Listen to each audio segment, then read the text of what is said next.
नमस्कार। मैं Kailash Singh, signal and telecom training centre Ghaziabad.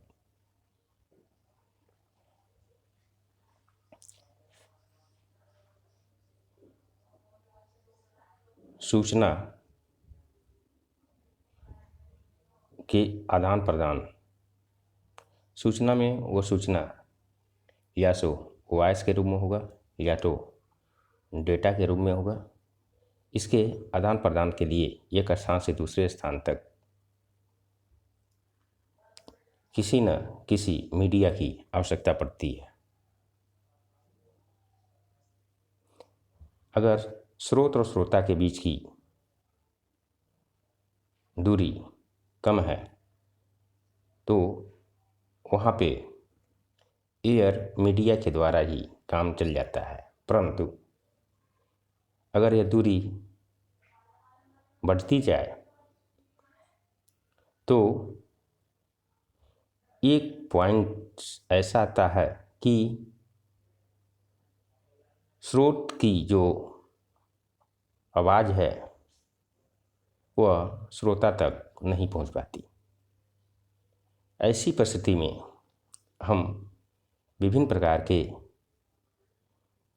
Media का प्रयोग करते हैं श्रोता से स्रोत तक वॉइस या डाटा सूचना के आदान प्रदान के लिए। इस केस में या ऐसी परिस्थिति में हम जिस मीडिया का प्रयोग करते हैं वो media copper cable, wireless media, optical fibre cable media इत्यादि हो सकते हैं। आज ही इसी परिप्रेक्ष्य में हम यहाँ पे जिस मीडिया के बारे में चर्चा करेंगे वो मीडिया है टेलीकॉम केबल कॉपर।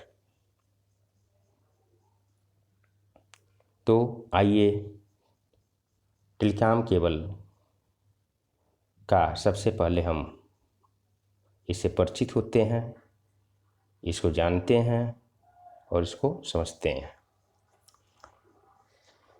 भारतीय रेलवे में कार्यरत विभिन्न प्रकार के दूरसंचार नेटवर्क वॉइस तथा डाटा सूचना के आदान प्रदान में महत्वपूर्ण भूमिका निभा रहा है। प्रशासनिक तथा ट्रेन ऑपरेशन गतिविधियों के लिए टेलीकॉम तथा सेफ्टी से संबंधित सिग्नलिंग सर्किटों में आरडीएसओ स्पेसिफिकेशन वाली विभिन्न प्रकार की केबल आवश्यकता अनुसार प्रयोग की जा रही है। प्रशासनिक कार्यों के लिए टेलीफोन एक्सचेंज नेटवर्क, रेलनेट,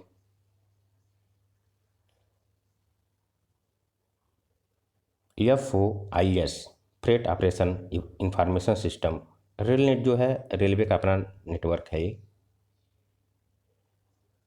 इत्यादि नेटवर्क प्रयोग में है। जबकि ट्रेन ऑपरेशन के लिए विभिन्न प्रकार के सेफ्टी सर्किट्स जैसे ब्लॉक सर्किट्स, दो स्टेशनों के बीच के में का जो भाग होता है वो ब्लॉक सर्किट्स के नाम से जाना जाता है। इन्हीं ब्लॉक सर्किट्स में डिफरेंट प्रकार के गियर्स भी चलते हैं जैसे LC gate, line level crossing gates. Level crossing gates पे गेटमैन बैठता है और स्टेशन मास्टर की सूचना के अनुसार वह गेट को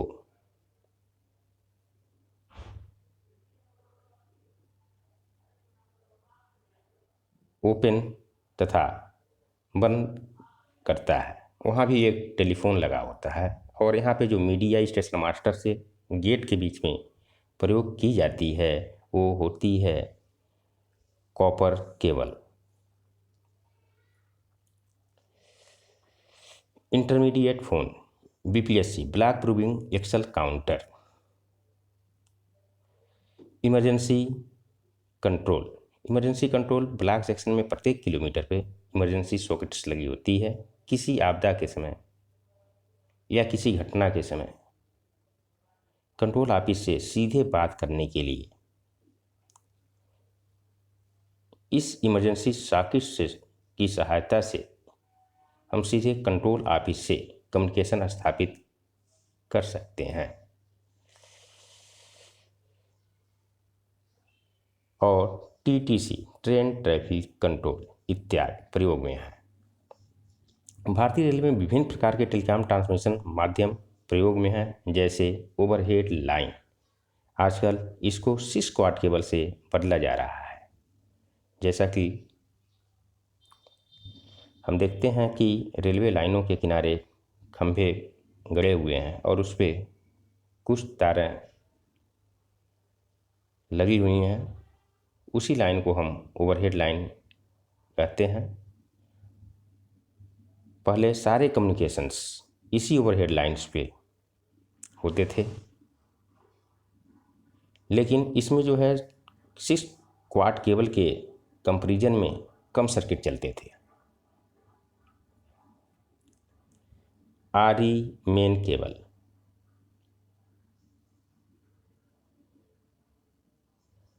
आरई मेन केबल को PCQT paper core quad trunk cable के नाम से जानते हैं। ये जो है डिफरेंट प्रकार की होती है, जैसे 0+12+2, 0+17+3, 0+18+2। अब यहाँ हम देखते हैं कि 0+12+2, अगर इसको 0 को हम L मान लें, 12 को M और 2 को N मानते हैं, तो हम देखते हैं कि प्रत्येक केस में जो L की वैल्यू है आरई मेन केबल में वो 0 है।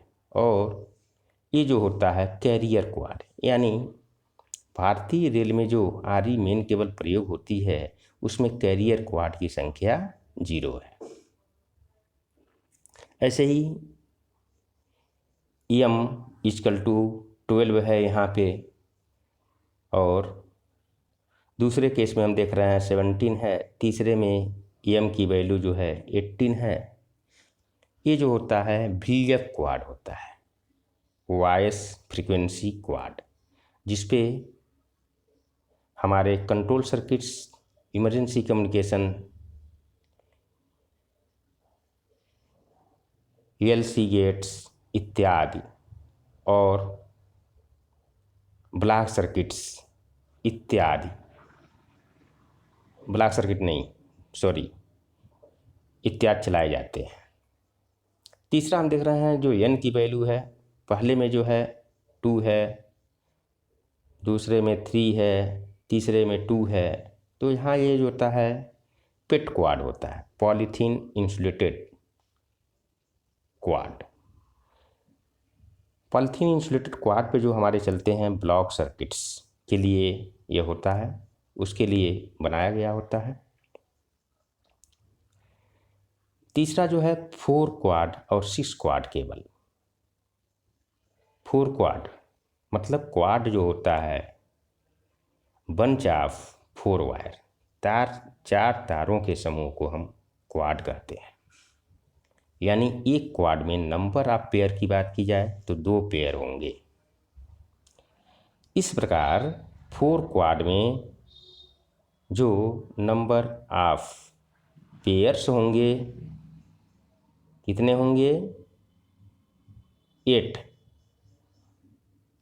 ऐसे ही 6 क्वाड में जो नंबर ऑफ पेयर्स होंगे वो होंगे 12। चौथा जो है optical fibre cable. Optical fibre cable में जो सूचना एक स्थान से दूसरे स्थान तक पहुंचाई जाती है, प्रकाश के जलते बुझते रूप फॉर्म में पहुंचाई जाती है। इसमें ट्रांसमिशन इंच पे जो लगा होता है सोर्स के रूप में लेजर और LED लगा होता है, जबकि रिसीवर इंड पे फोटो डिटेक्टर लगा होता है। अब आप केबल के बारे में, केबल की परिभाषा की दृष्टि से देखा जाए तो केबल की परिभाषा हम क्या देंगे, किसको हम केबल कहेंगे।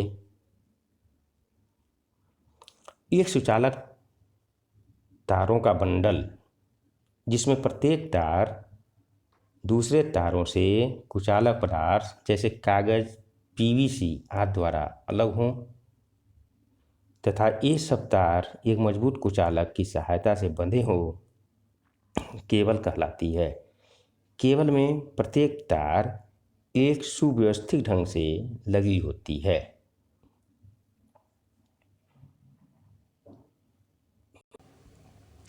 यानी हम केबल की बात कहें तो केबल में जो सबसे बीच में भाग होता है, उसे स्ट्रक्चर, उसकी संरचना की बात करें तो सबसे जो मिडिल में होगा वह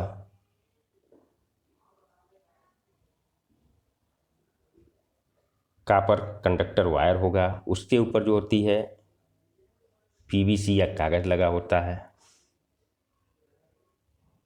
ऐसे ही प्रत्येक वायर के ऊपर मिडिल में कंडक्टर होगा, उसके ऊपर पीवीसी या कागज लगी होगी और इन सभी तारों को, वायरों को सिस्टमेटिक तरीके से, सुव्यवस्थित तरीके से एक मजबूत पीवीसी में बांध दिया जाता है। तो ये जो संरचना बनती है यही केबल कहलाती है। ओवरहेड, अब इसकी तुलनात्मक अध्ययन करें केबल और ओवरहेड लाइन की। तो ओवरहेड अलाइनमेंट में जो है सर्किट्स जो चलते थे वो केबल के कंपैरिजन में कम सर्किट्स चलते थे।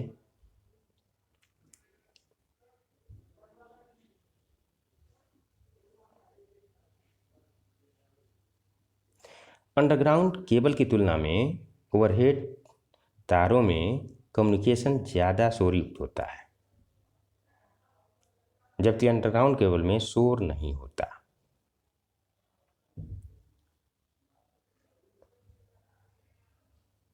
शोर का मेन कारण उसमें है रेडियो फ्रिक्वेंसी और तारें ओपन होती हैं ओवरहेड वाली, और इसमें जो अंडरग्राउंड केबल होती है वो ज़मीन के अंदर लगभग एक निश्चित गहराई में लिंक की हुई होती है और इलेक्ट्रोमैग्नेटिक इंडक्शन और इलेक्ट्रोस्टैटिक इंडक्शन से इसमें बचने के लिए इसके ऊपर शीथ भी लगी होती है।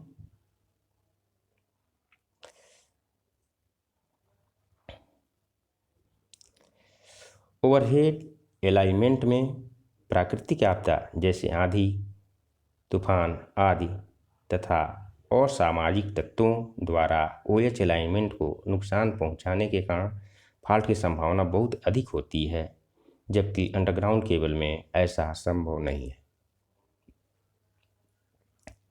जैसे कि ओवरहेड लाइन में अगर आंधी तूफान आ जाता है तो तार फ्री स्पेस में रहती है, खंभों के ऊपर लटकती रहती है। इस केस में तारों के टूटने की जो संभावना होगी वो अधिक होगी, जबकि केबल में इस आंधी तूफान का कोई प्रभाव नहीं पड़ता क्योंकि वो ज़मीन के अंदर होती है। तो इस प्रकार देखा जाए तो जो ओवरहेड अलाइनमेंट है इसके मेंटेनेंस की अधिक आवश्यकता पड़ती है केबल की तुलना में। चौथा, ओवरहेड अलाइनमेंट में जगह ज़्यादा चाहिए जबकि केबल में ऐसा नहीं है। केबल चूँकि ज़मीन के अंदर होती है तो कोई एक्सेस जगह या अर्थ के सतह पे, ऊपरी सतह पे नहीं कवर करती, लेकिन ओवरहेड अलाइनमेंट ज़मीन के ऊपर होता है, अतः यह एक्सेस जगह अर्थ के सतह पे कवर करता है। पांचवा, केबल के प्रयोग करने से बाहर की सुंदरता बढ़ती है। देखा जाए तो केबल जो है ज़मीन के अंदर होता है तो जो बाहरी सुंदरता की दृष्टि से देखा जाए तो हमें केबल तो दिखाई देती नहीं है क्योंकि वो ज़मीन के अंदर है। इस प्रकार जो सुंदरता है वो बाहरी वो बनी रहती है। केबल का प्रयोग आरी एरिया में करते हैं, जबकि ओवरहेड लाइन का प्रयोग इंड्यूस प्रभाव हो जाने के कारण आरी एरिया में प्रयोग नहीं कर सकते, जबकि केबल का प्रयोग आरी एरिया तथा नॉन आरी एरिया दोनों में करते हैं। ओवरहेड अलाइनमेंट्स, क्योंकि इसमें तार जो होते हैं, वायर्स जो होते हैं, वह खंभों पे टंगे होते हैं और ये ओपन होते हैं। अगर इसका प्रयोग हम आरी एरिया में करते हैं तो जो 25 kVA या 25,000 वोल्ट्स की जो ओवरहेड लाइन्स है, जिसके द्वारा हमारी ट्रेनें संचालित होती हैं, उसके इंड्यूस वोल्टेज का इफेक्ट इस पर काफ़ी पड़ने लगेगा और जो भी सर्किट्स इस पर चल रही हैं उसमें शोर आना शुरू हो जाएगा। जबकि केबल में ऐसा नहीं है। केबल को उसके इंड्यूस वोल्टेज के प्रभाव से बचाने के लिए ज़मीन के अंदर एक निश्चित गहराई में डाला जाता है तथा उसके जो करंट्स होता है उससे बचाने के लिए उस पर स्क्रीनिंग की जाती है। तो जो इसमें स्क्रीन होता है केबल में, आरी मेन केबल में देखा जाए तो जो स्क्रीन होगा, या 6 क्वाड केबल में देखा जाए तो जो इस पर स्क्रीन होगा वो एल्युमिनियम का होता है। जबकि इसमें अगर डेरिवेशन केबल की बात की जाए जो मेन केबल से स्टेशन को जाती है, तो उसमें जो स्क्रीन होता है वह लेड का होता है।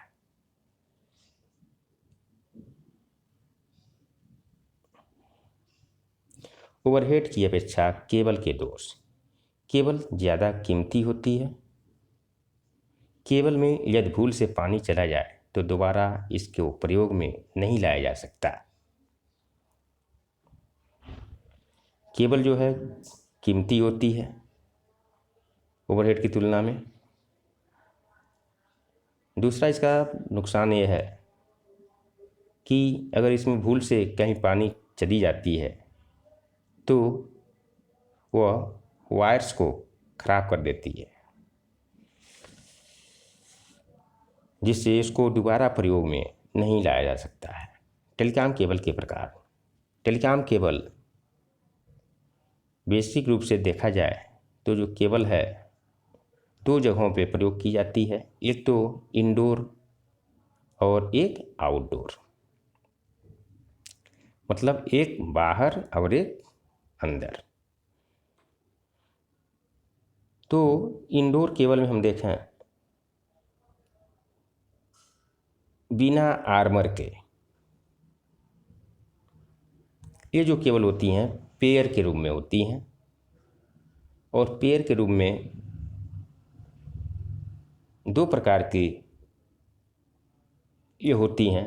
एक तो जिसके ऊपर स्क्रीन लगी होती है और एक जो होती है अनस्क्रीन्ड केबल होती है। स्क्रीन्ड केबल में coaxial cable, data cables. Coaxial cable जो VHF एंटीना से हम VHF सेट को जोड़ते हैं, जिस मीडिया का प्रयोग करते हैं, वो जो केबल होती है वो कोएक्सियल केबल होती है। अनस्क्रीन्ड केबल में PVC जो केबल होती है ये पेयर के रूप में होती है और यह इंडोर वायरिंग में प्रयोग की जाती है। स्विच बोर्ड केबल, यह जो एक्सचेंज के इंडोर वायरिंग में प्रयोग की जाती है। अब आइए हम देखते हैं outdoor cable.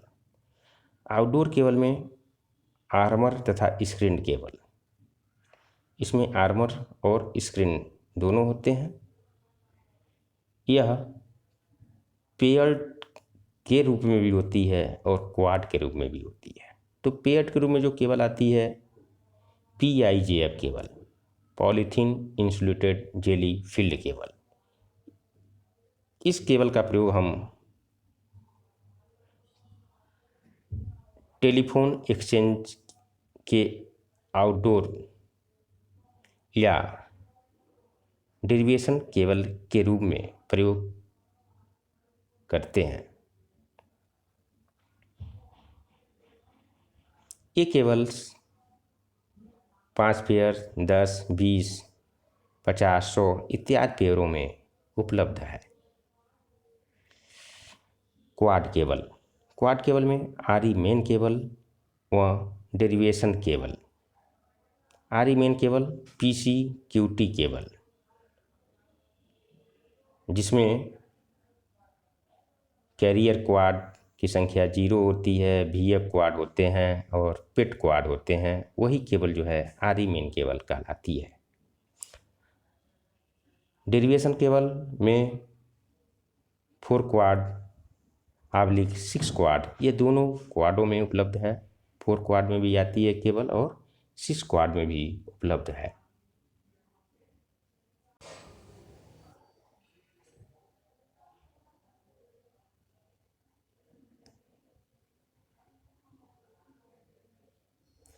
PVC cable. PVC cable में पेयर की पहचान तार के ऊपर पीवीसी इंसुलेशन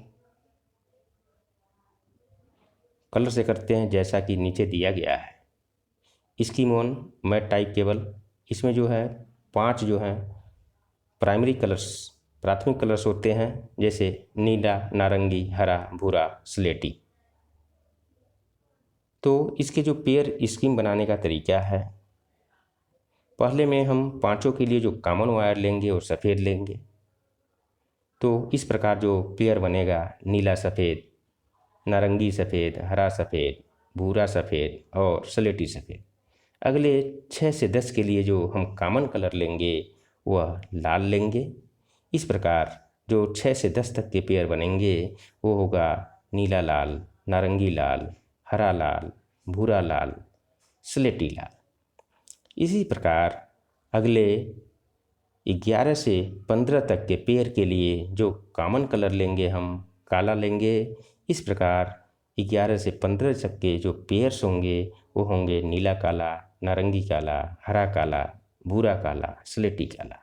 इसी प्रकार 16 से 20 तक के लिए जो हम कॉमन कलर लेंगे वो पीला लेंगे।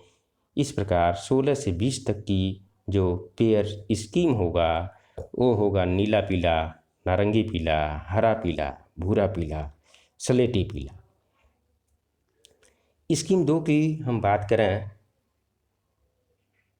तो स्कीम 2 में जो प्राइमरी कलर्स होंगे 5 यही होंगे, नीला, नारंगी, हरा, भूरा, स्लेटी। और फर्स्ट 5 के लिए जो कॉमन कलर होगा वो सफ़ेद होगा, फर्स्ट 5 पेयर्स के लिए। अब यहाँ से 6 से 10 तक की हम बात करते हैं। 6 से 10 तक के लिए जो दूसरा वायर होगा वह सफ़ेद होगा और जो पहला वायर्स होगा ये जो है यही 5 जो है प्राइमरी कलर्स होंगे, जैसे नीला, नारंगी, हरा, भूरा, स्लेटी। लेकिन इन वायरों पे, इन पेयरों पे जो मार्कर लगे होंगे वह सभी पे सफ़ेद कलर के लगे होंगे। इस प्रकार हम देखते हैं 6 से 10 तक के जो पेयर्स हैं, नीला सफ़ेद मार्कर सफ़ेद, नारंगी सफ़ेद मार्कर सफ़ेद, हरा सफ़ेद मार्कर सफ़ेद, भूरा सफ़ेद उस पे जो मार्कर है सफ़ेद, स्लेटी सफ़ेद मार्कर सफ़ेद। इसी प्रकार जो